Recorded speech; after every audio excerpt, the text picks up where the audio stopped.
I wonder if Buddy is going to be. And we're We here. are live. I wonder if Buddy's going to catch it or he's going to have to say, dang it.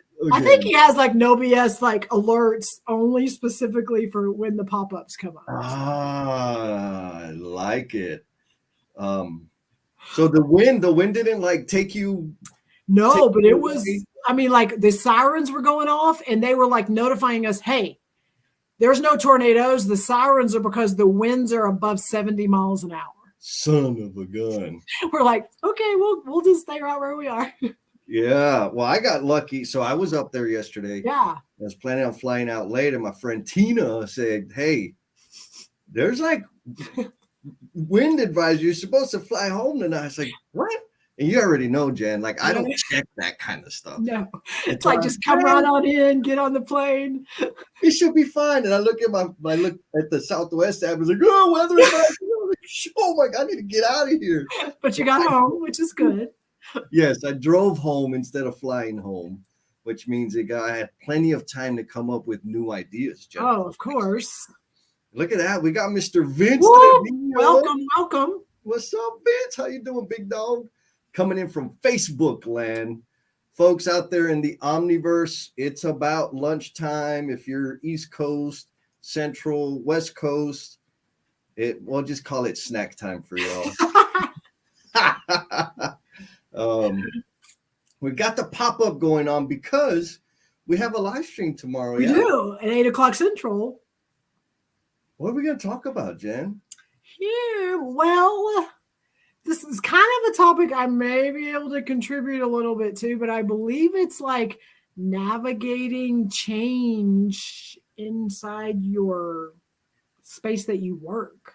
Yes, in murky waters. I love it. Well, listen, we'll give a little more clarity there, but there's some awesome people in the comments. Yes. Steve, whoa, I haven't seen Steve in a while. Yes, Steve, I have missed you. Yes. Glad you're back.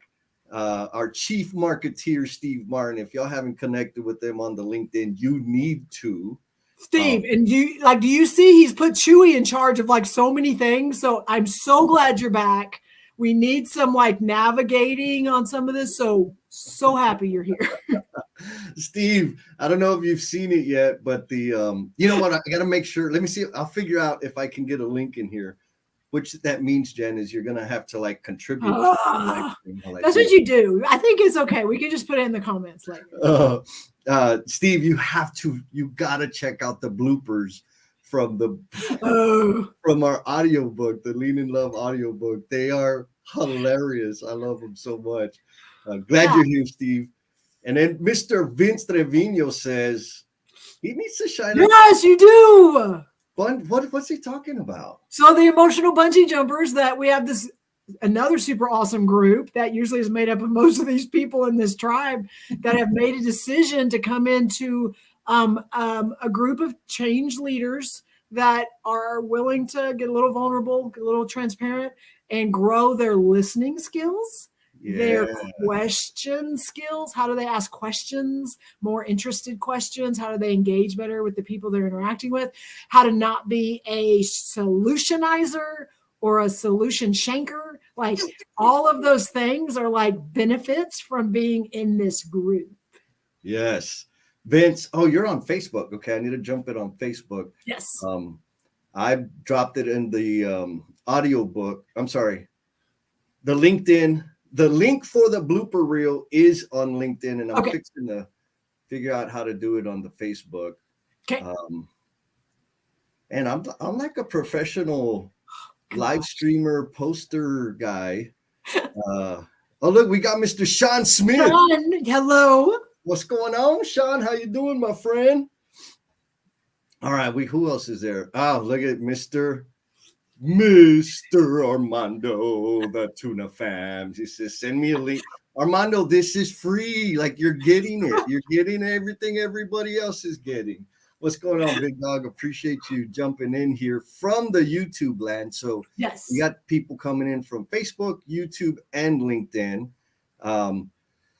And you already have the link for the emotional bungee jumpers, boy. Like don't even be fronting. And the link for the whatchamacallit, the bloopers. Yes. So we're going to be, I mean, this subject that we're going to be covering this weekend or tomorrow is about like navigating the waters of change in, I'll just say, like, anytime you're leading change, you know this, Jen, there's risk, right? Mm-hmm. There's risk for you as an individual, like just a human being.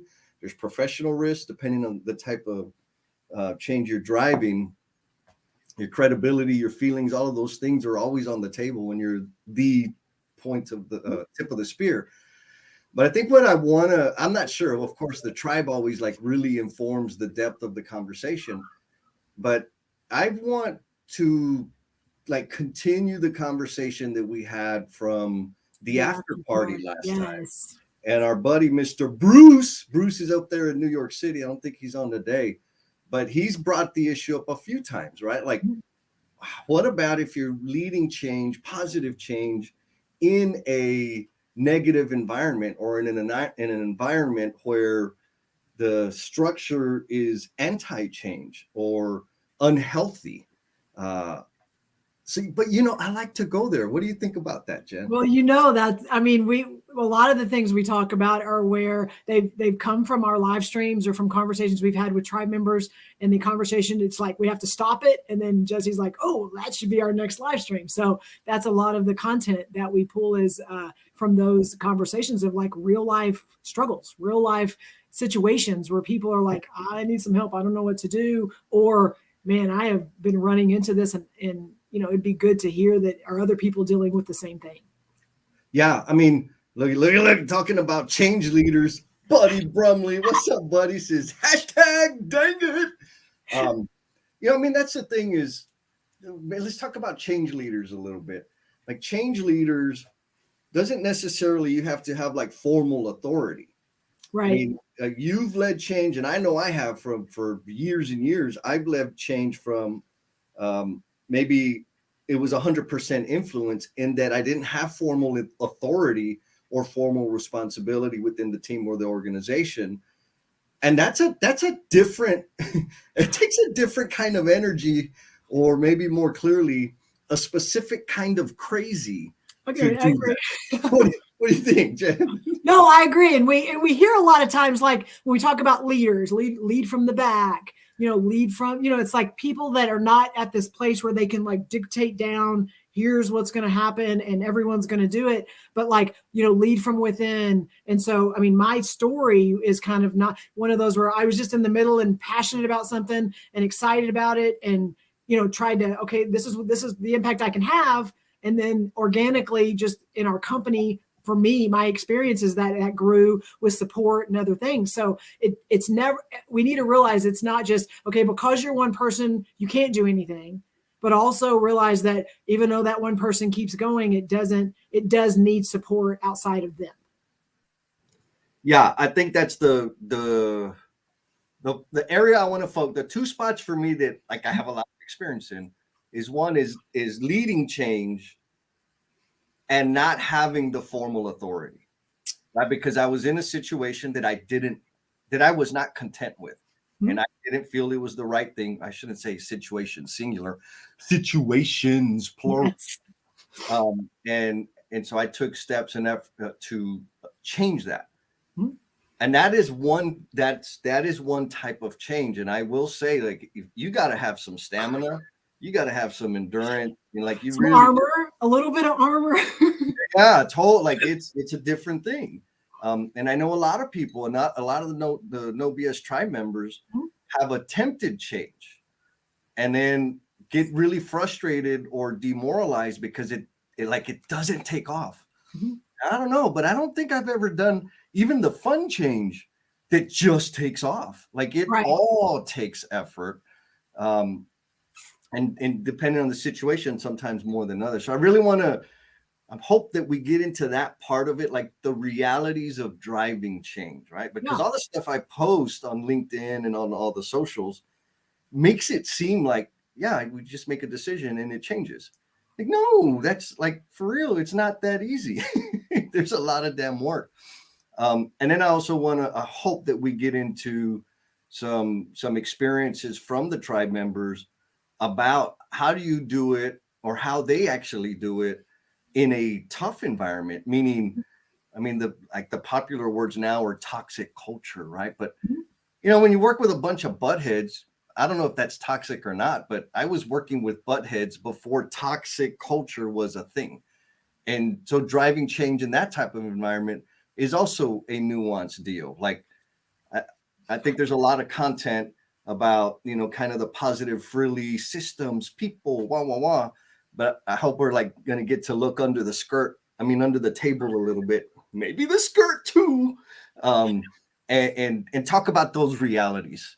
I don't know. You got any stories, Jen? Well, I do, but I'm not going to tell them today. but we also need to like take into account change is hard, and sometimes we go into a place where we're asking people to change and they've had success and they've won and they've checked all the boxes and they've made money for a while, and then we're asking them to look at something different, and sometimes we don't think about the other side and how they're receiving it, or how is that interaction going, and then we go, they just don't want to change, they don't care, and yet we haven't really taken into account, okay, how did we approach it, how did we dictate it, how did we command it, versus hey, let's take the good and some of the stuff that maybe hasn't been, maybe a little murky, and let's see how we can make this better. And so yes. I've experienced some of that, so I know that sometimes it's the way we engage with change that can create some of those resistors. Oh, totally. I got to visit a project earlier this week with a crazy famous lady, and I got to hear one of the leaders on the project. He was superintendent. He's like, "There's a difference between changing and creating." He's like, "You create from the start." It's like so simple, but 100%, right? How are we creating the conditions? And it's possible. And like you're saying, accounting for the value, expertise, and experience that's present. That makes a big, big difference. Instead of coming in and saying, I have a better way, there's a whole lot of waste in your system. And yes. That. And then it's like, I am a continuous improvement freak, and I love change. As long as it's not happening in my Gemba. Right? Stay out of my stuff, and we're going to change some things. But you want to change something over here, we got problems. I'm going to get chewy on you for that. Like Steve Martin says, luckily, he never had any resistance on change. Said the chief marketeer, never. That's a wink. Yes. And then see, so Mr. Armando, yeah, sure, he like pulls out what he wants to, and then he gets to like make it like that's what was said. I mean, I'm not sure that's exactly what came out of my mouth. Yeah, we're gonna need another few more trips to the fire pit with Armando. Yes, April 1st is coming up. Yeah, well, you hit this, and I think it's important to talk about. You said, let me think how you said it. The coming in and I'm gonna do change to you. Or we're going to make change. And that I think we forget sometimes when we come in with this great idea, or, hey, we could do this better. There's a couple things we have to consider. One is walking into the room with those people that have the experience, that have done it and have had success, or some things that we can make sure we include them in the conversation. And the other part is, we got to be able to make sure that we can do the nuts and bolts and the blocking and tackling of what we're being required to do for our jobs before we all of a sudden come in and think we have a better way of doing it. And I think sometimes we get caught up in, I got a better way, but we don't really have it down, that foundational part of what our job is, the building, what that looks like. And so sometimes we get people that, well, you're not listening. Yeah, but we got to make sure you can do the job too. Yes, 100%. I think I'll just say it, like, it's one of the many gifts that I have that help me, like, because I came from the field, right? I came up as an apprentice plumber, journeyman, blah, blah, blah, all this stuff. Now I'm just a know-it-all consultant. But because I've been there, I know what the work feels like. right? And so and what's most important, because you can know what the work feels like and still not have empathy for the workers.